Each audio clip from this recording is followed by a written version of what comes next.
So I'm pretty excited about this panel. RegTech is one of the buzzwords that's come up over the last couple of years, and it's one of the emerging verticals in fintech, which is pretty exciting. Here with a distinguished guest of speakers, and we're going to talk just generally about the RegTech scene, what RegTech is, what it isn't, what's driving it, and what the challenges are, and what the opportunities are. So with that, before we start, maybe if I could ask the panel guests to introduce themselves. Start with you, Rex. Would you like us to talk about just ourselves or the companies we represent? Maybe, well? yeah, a bit of both, yeah. All right, so I'm Rex Salisbury. I have about a decade of experience spanning product engineering and finance. So I currently find myself at Checker, and we're a modern compliant background check company that kind of powers the new world of work. Before that, I helped build out Syndio's online mortgage application flow, and then I spent about 5 years at Merrill Lynch doing investment banking. So I love the whole fintech space, a lot of the developments that are going on here. And then specifically what brings me here today is talk a little bit about what Checker is up to. So does anyone here know what Checker does, out of curiosity? We got one person. So Checker is like one of the most exciting companies that you've not heard of. So Professor Arun, who's an NYU Stern Business School professor, author of The Sharing Economy, describes us as an essential part of the sharing economy. So we run background checks. And what that means is that companies like Uber, Lyft, a lot of the other on-demand companies use us as a key component of how they hire, or in their terms, they don't want to call them employees, source drivers. So what we do is we help people check criminal records, which reside at the county level in courthouses, and also MVR records, so state DMVs, to make sure that individuals that you're hiring are suitable for the work that they're coming to do. So if you think about the traditional hiring process, it might take 30 days, a lot of paper applications. Well, that doesn't work for someone like Uber, who wants to onboard someone in as few as 3 days. And so we have an API that allows you to integrate with your hiring flows. So compliance isn't just something that's a pain in the ass. It's also something that's key to operational efficiency. And this is something that the on-demand players have really realized, and the rest of the industry is playing catch up to, and that Checker is kind of along for the ride. So it's a very exciting place, and I'm excited to talk about some of the other things we're up to, but that's it for me. Great. Keyvan Alkhani, I'm CEO and co-founder at Compliance.ai. I think the name says it all. We take advantage of automation and technologies to significantly simplify regulatory change management for compliance teams, specifically within the financial sector. Prior to this, I was CEO and co-founder of Passban, which was acquired, and I was then running strategy for RSA in terms of identity access, governance, and lifecycle. Look forward to the session. Scott Nelson, founder and CEO of Big Controls. We are a regulatory compliance and financial reporting disclosure platform for economic development incentives. If you are not familiar with those, I'm sure you've heard of Amazon's HQ2 in the media, and they are seeking economic development incentives for that facility to locate that in some jurisdiction. So all companies actually have to comply with those incentives. So governments just don't hand out the money. They actually require that the companies report back on metrics and milestones, much like startups have to do, but those metrics are around like job creation and investing in community. So that's kind of what we do. And before starting this company, I was in the consulting space for over 20 years, in both the Big Four as well as my own firm in economic development incentives. So with that, Ross. Great, and just to round off the introductions, I'm Ross McNaughton.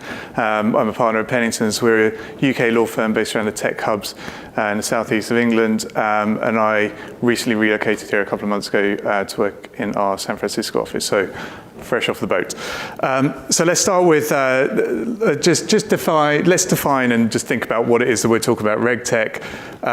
And so when doing a bit of research for this, I got a pretty persuasive source in Investopedia, which defines it as a blend word of regulatory technology that was created to address regulatory challenges in financial services through innovative technology. RegTech consists of a group of companies that use cloud computing technology through SaaS to help businesses comply with regulations efficiently and less expensively. So, Scott, do you want to maybe just either touch on that or just talk about what you think RegTech is and maybe what it's not?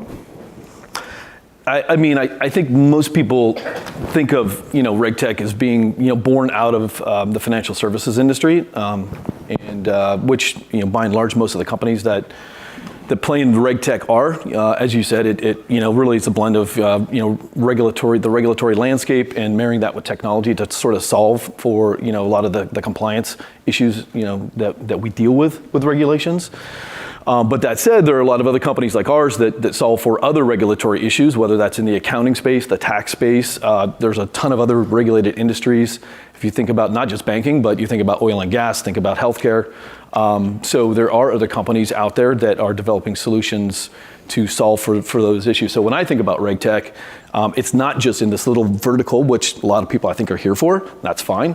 But I would say, open your mind up, get outside the box. RegTech is a lot bigger than you think it is. Yeah, I mean, the regulation obviously impacts on the whole of the financial, fintech space. And so there are companies that are just focusing on a narrow vertical. What you're saying is it impacts on everyone, everyone that operates in that space, right? Absolutely. Yeah.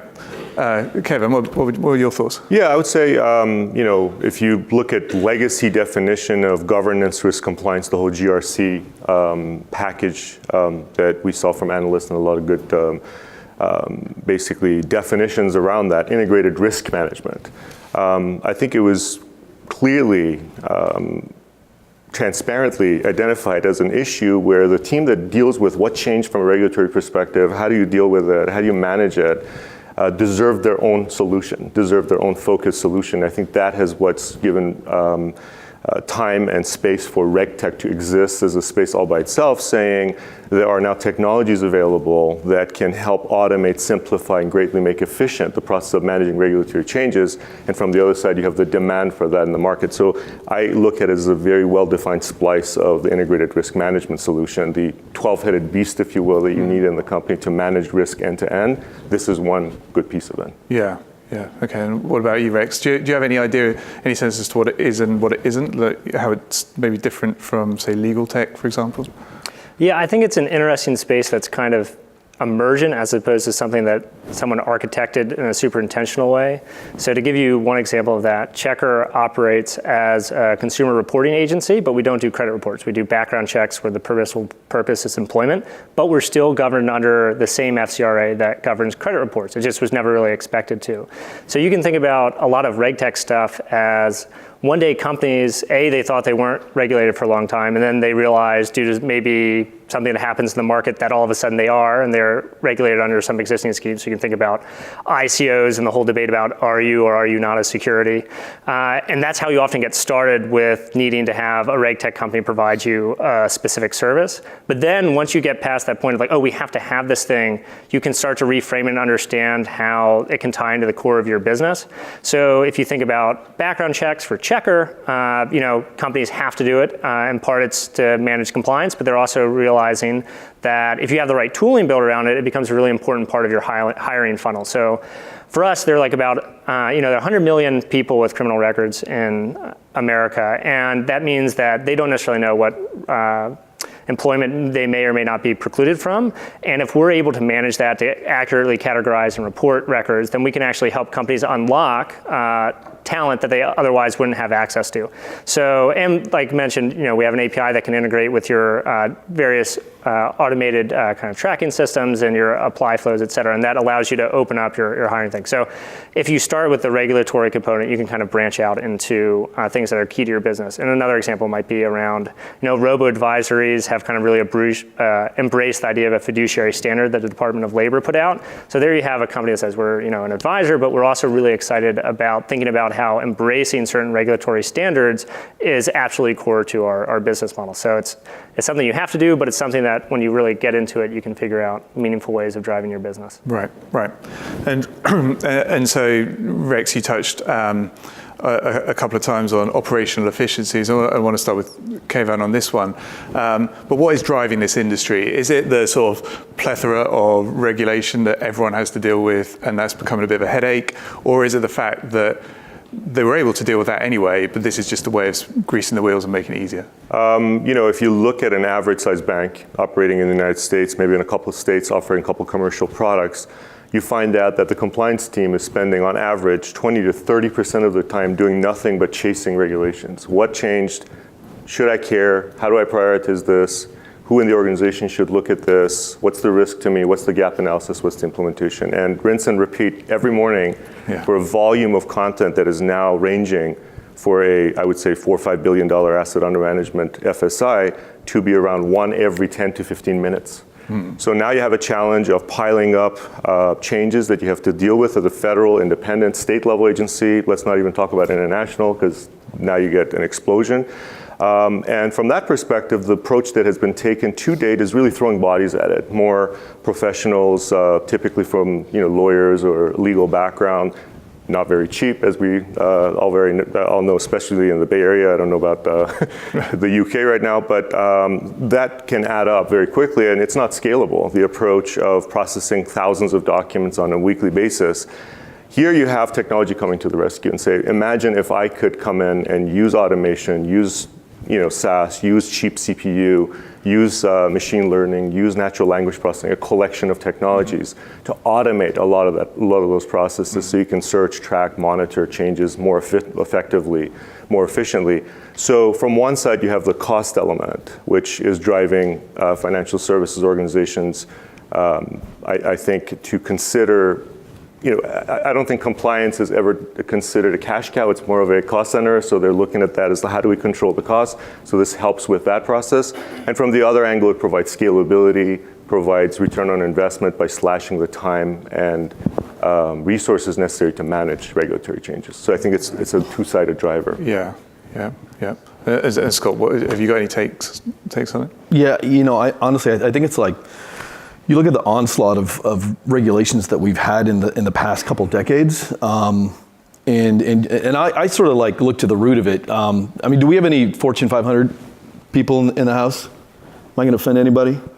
Okay, good. So I honestly think they screwed this shit up for us, to be honest with you. So go back to 2002, the whole Arthur Andersen Enron debacle, right? So what did that give us? That gave us Sarbanes-Oxley. That also gave us the PCAOB and tons of regulations that now companies have to comply with. What did the global financial crisis give us? Dodd-Frank. Thank you. And what else did that give us? The CFPB. So, it's just an onslaught of regulations that now companies have to deal with. And so honestly, I think you go back and look at the root of this whole thing, it's not the companies themselves, it's nefarious actors in those companies screwing this up for everybody. But at the end of the day, whoever's running that ship is not running it right? And so hence, now we have to sort of start regulating all this stuff, and there's way more regulation than we had a couple decades ago.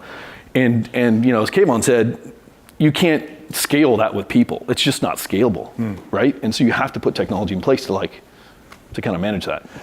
And do you think there's also an element of it that technology is running? There was a whole session on blockchain yesterday, for example, a whole day on blockchain, and there was a really good panel on the regulatory aspects in relation to that. But do you think that there's also an element to it where the regulation is just, technology is running so much faster than regulation could possibly keep up with, that in terms of marrying the two, there's another headache which then would add manpower if you weren't then also able to bring technology in the RegTech space to kind of fit that mold and help there? Are you asking me? Yeah. Obviously, technology is moving at a way faster clip than regulators or the regulations themselves, and even from an adoption standpoint, right? So, and I think we could probably all attest to this, that it's we sort of still have to fight uphill battles, even though these companies realize they have to do something different, and they're spending way too much money doing what they're doing today, and it's not good. You still have to fight uphill battles from an adoption standpoint, right? Because the technologies are new, right? And so, you used to have to start with POCs, and then you have to say, okay, now it works. And now you actually get to a point where you can actually start selling the product and moving into the space, right? So, I would wholeheartedly say the technology is moving way faster, than the regulations. Yeah. And Kayvon, I know you said let's not go international at the moment, but let's do that for a second, right? And so let's just look at the international opportunities. And obviously, Europe has brought in a lot of, taking a step back, Europe tried to harmonise a lot of legislation a long time ago, and that's been, and they've attempted to converge on their regime there, and then they've obviously brought in rules like the GDPR recently, which has given a lot of people a lot of heartache. But where do you see the international scene, and where do you see the scalability international, if you like? What we are seeing is, frankly, in the United States, we have fairly, or let me say, significantly more complex challenge from a regulatory change management compared to the UK, Canada, Australia, or any number of countries that Compliance.ai has evaluated. So as you mentioned, in the UK, for example, you have one agency representative of 8 US agencies rolled into one with well-defined APIs and accessibility and innovation. So there's an advantage there. Looking at South Africa, similarly, we see that a country level, federal level set of regulations governs even banks at different provinces and different locations, whereas in the United States, you can easily see the state of California being in contradiction with the Fed and in contradiction with New York and in contradiction with Alabama, all at the same time for the same regulation for a specific subtopic, as an example. So there are differences there from the jurisdiction perspective. GDPR poses an interesting challenge where, of course, it's something that's been embraced by 28 plus countries in the EU. And from the other side, you have countries that are not subject to that if they're not providing services to citizens that are living in those countries. So now you have a interesting situation emerging from that. And of course, we're seeing the fines and services that are not being offered as a result of not being GDPR compliant. So that's an interesting nuance that has to be looked at. Similarly, in other countries, we see terminology or philosophies from regulation that contradict to that of the United States and vice versa. So as a multinational, now you have to be juggling those dependencies on an ongoing basis and keep abreast of, well, this is okay here, but not okay here, and vice versa. So and that must create huge opportunities for you, right? I mean, it must do. That's exactly right. From a jurisdiction perspective, for a specific micro topic, take a topic of privacy, cybersecurity, anti-money laundering. What are the differences in terms of fines, in terms of rules and regulation statutes, in terms of what you need to do? What are the fines associated with breaking a rule from an enforcement perspective in the state of California versus, for example, London? Yeah. And Rex, just sticking on the international theme, I mean, how do you see? How do you see it? Do you see it as an opportunity? Do you see it as a headache, too big of a headache to even try to? Yeah, I'll give a general answer and then a specific answer with regards to background checks. So if you think about background checks, to your point, if you're trying to manage regulations on a state-by-state or even a city-by-city basis, you as a company, you don't want to have the kind of compliance liability by being a credit reporting agency or consumer reporting agency. So you have to outsource that to someone like a checker or someone else for some other kind of compliance risk because you need them to be just a one-stop shop for everything in that country. And so that's where you kind of have a nice moat around your company as a RegTech organization, because as those things start coming in, you just keep adding on, right? So like in Seattle, for example, for landlords, you are no longer allowed to do a criminal check.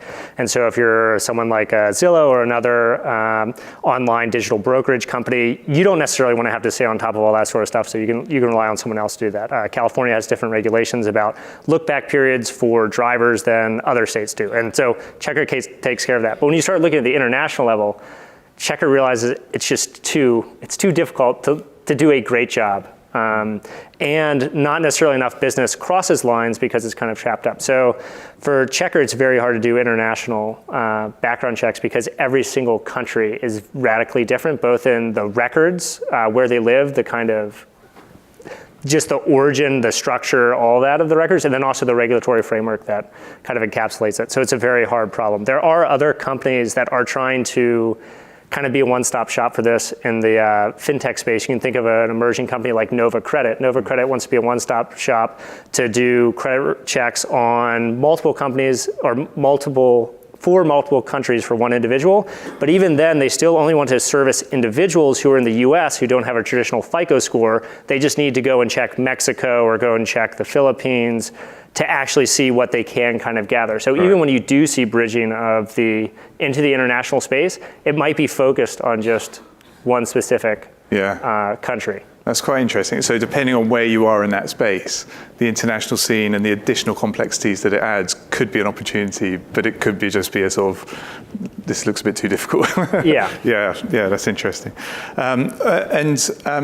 Just sort of moving on to the sort of role of the regulators in all of this. I mean, do you foresee that the regulators should be, embracing this? Should there be? Is there anything more that they can do to help the industry? I mean, maybe Scott, do you have any views on this? Yeah, I mean, I absolutely think that they need to play a role. We recently have kind of expanded our business into the blockchain space, and so I think everybody has kind of seen what the SEC has been trying to grapple with, as well as the other regulators in the space, the CFTC, as well as a lot of the states are sort of getting their fingers in the pot. And some of the states, I think, are doing some things that are actually counterproductive to the blockchain space, to be honest. They're doing things like passing new legislation that's governing smart contracts, which is again completely counterproductive to the space. And sort of to go back to the international conversation we were just having, you have regulators in international countries. Again, it's a lot easier when you have just one regulator, like the FCA in the UK, or it's the MAS in Singapore. And those guys actually have sandboxes where you can test in, and you can break shit, and it's okay. And they actually want innovation, and they're fostering innovation. In fact, the FCA actually took the charge this month, and they are creating a global sandbox in conjunction with regulators from around the world. Now, they've included the U.S. In that conversation, although ironically, the U.S. is not technically a member yet, which I think is kind of funny. So if you look at their actual press release. But one of the interesting things that also happened this month is that Arizona is the first state in the U.S. that's ever put out a fintech sandbox, which I think is super cool. So you are starting to see some regulators, getting into the mix and actually trying to help innovation versus like stifle it. And so I absolutely think regulators have to play a role here, and it's got to be one of fostering innovation, helping startups do their thing versus like getting in the way. Yeah, and that's been a common theme, throughout the conference today, to this point, and no doubt will be this afternoon.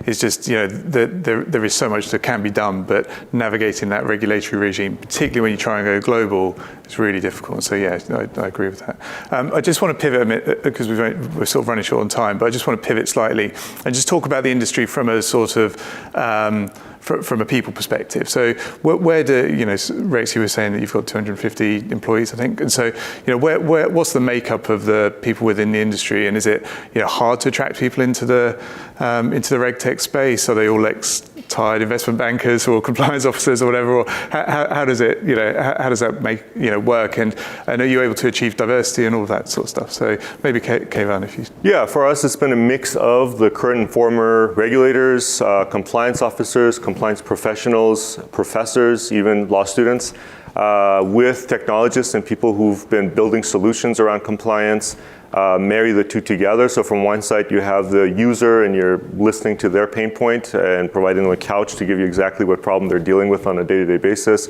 And from the other side, you have people who've seen the status quo, know what's available today, and try to innovate and transform that into something more modern. So we're seeing a mix of that in our company: data scientists, application builders, and then compliance professionals. Yeah. What about yourself, Rex? Yeah, I think it's interesting to see where specifically the folks in the legal and compliance teams increasingly are coming out of regulators into fintech companies. So I think for a long time, there were just fintech companies kind of doing their own things, and they were being, thinking critically about what they need to do from a compliance perspective, but they didn't necessarily have deep relationships with Washington. When I look back at my former company, Syndio, we actually had our chief legal officer, Joby, who came out of the CFPB. If you look at someone like Coinbase, I think they hired someone out of the New York Fed as one of their regulators. You can see companies, Betterment just wrote an open letter to the SEC about a new regulatory disclosure for advisors when they have a new client. So you're starting to see fintech companies get better about thinking about pulling both talent out of regulatory agencies, which for the fintech companies is great from a societal perspective. You're like, is this great to have revolving doors between industry and not? And you can argue it both ways. So it's interesting to watch how those two worlds are combining. And then you think about a fintech company, often what you're doing is you're not just creating a new product by marrying new technologies, you're marrying cultures from very, very different backgrounds. So as a RegTech company, you have to marry the culture of someone who maybe comes from a regulator with the culture of someone who's a technologist with the culture of someone who's worked for financial services. So that can be one of the big challenges for any fintech company, but especially RegTech companies, is how do you actually build a culture that can drive product and innovation, but still does what it needs to do. Yeah, okay. And then very quick, I think we've got like less than a minute, so final thought from you, Scott, on talent. Yeah, I mean, I think for us on talent, it's I would just echo, what these guys said. It really comes from, for us, it's really from an industry standpoint. We can pull people that have felt our pain, that know the pain points, and have seen it in the marketplace. And then on the technology side, it's again, I think it's a lot, what Rex said about innovation, people that want to innovate and be innovative, and especially when you're sort of marrying RegTech and blockchain together, people see the value there, and it becomes a lot more sexy than just sort of a kind of a straight RegTech play. And so for us, that's been super helpful. Okay, cool. So I think that's us. So round of applause for the panel, I guess, and thanks very much. Thank you. Yeah, before you let you guys go, any questions?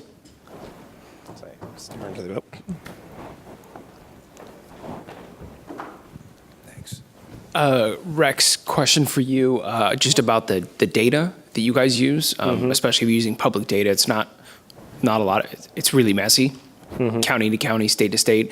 What are you guys doing just to sort of help? I mean, it's not a RegTech question, but what are you guys doing to harmonize that and sort of normalize that, especially for an API? So if you've got an API we're pulling in and you're trying to pull that data, what are you guys doing to the underlying data is very messy because you've got, so our two most common data sources are state motor vehicle organizations and then also counties. So there are over 3,000 counties in the country, and there are 50 DMVs. And everyone has different levels of data quality. So one thing we do, we don't talk about machine learning or AI a lot as what we do as a company, but there is one very specific thing we do, which is incredibly meaningful, and that's for county criminal records. We have seen so we run about 12 million background checks a year. We have seen it's in the tens of millions, the charge descriptions. So you can imagine, maybe you have a record for something, and it's like, maybe not possibly dismissed assault and battery, and you're like, what does that mean, right? And it's all spelled wrong too. And you've got 20 different ones of that. So you're like, okay, how do I actually categorize that thing, which is one of tens and tens of millions, into 54 buckets? And so we have machine learning that will go through, and that's been kind of taught by our legal team and some internal experts as to how to categorize that sort of stuff. And so that is a huge problem, but it's also a big opportunity, because if you think about being a company that used to receive a background check, you got that really garbled description, and you're like, I don't know how to adjudicate, how to decide whether or not to hire this person based on this very unclear thing. But what Checkr can do is we can take that thing, turn it into one of 54 categories, and then you can actually apply rules or automated adjudication on top of that. So instead of having an individual review something being super confused, we are able to clean it up, dump it into a bunch of buckets, and then maybe instead of having 4 or 5 adjudicators at your company who used to review these terrible reports, now 80% of the reports you can just not even have to look at, or even more, maybe 95, 97%, and just like cases that are just on the edge. So we've invested a lot in trying to understand our source data, and we have a lot of work to do. Part of it is just applying machine learning in very specific, tailored ways to make sure that you're able to manage the complexity. But that is the hardest thing we do, is dealing with a lot of bad data. Everyone's liable for the quality of data in the background check report lifecycle, except for the systems of record. So it's kind of ironic that maybe the county has terrible data, and it'd be great if they could clean it up. But at the end of the day, they're a government organization, so they're kind of exempt from any liability for mistakes that may be there. What are you guys doing in the area that there is no data? Yeah, so there are different databases. You can hit state level databases, national level databases, but if there's no data, there's not much you can do. But there are other ways you can get kind of pointers for places to look. This is Leon. This is a question for Rex. Really terrific that you cleaned the data. There's a question along the same lines. The 3 credit bureaus, Equifax, the last time we heard about them is about a quarter of the data is wrong. Yeah. right? And so people don't get credit they should, or some folks get it. You have any? And since you're regulated by the same guys now, you have any plans to go after them? To go after The three guys? those guys? Yeah. Not to go after them specifically, but one thing we're really excited about at Checker is our mission is to have kind of a fairer future and to enable anyone to do like the best kind of work that they can do. So right now, if you're an individual with some kind of record, you don't actually know what's going to show up and what kind of employment that may preclude you from. So we have an initiative that's actually a small company inside of Checker called Better Future. You can log in there today and get your own background check. And then we can tell you, okay, based on your background, these are jobs that may or may not be suited for you. So if you think about the traditional Equifax TransUnion, I think Equifax is about a $3 billion market cap company, and they're a B2B company who sells data about consumers, but they sell it to banks, and the consumer's totally an afterthought, which you can see in the most recent crisis. If you look at Credit Karma, they're an institution that says we're going to use the credit reporting data, but we're going to think about the consumer as a first-class citizen, and we're going to give them a credit check. Credit Karma is now worth, I think last I checked, around $10 million. So 3x Equifax. They've got, I think, 100 million active users over some period of time. And you can see that actually getting in front of the consumer and delivering value for them is really exciting. So today, that's not a huge part of our business, but we really hope that at some point we can be a place that you can come and we can help individuals get access to their data. And that's just a great thing for those individuals, but also a great business opportunity. Excellent. I'm going to have to cut it off there. Let's give a round of applause for our panel.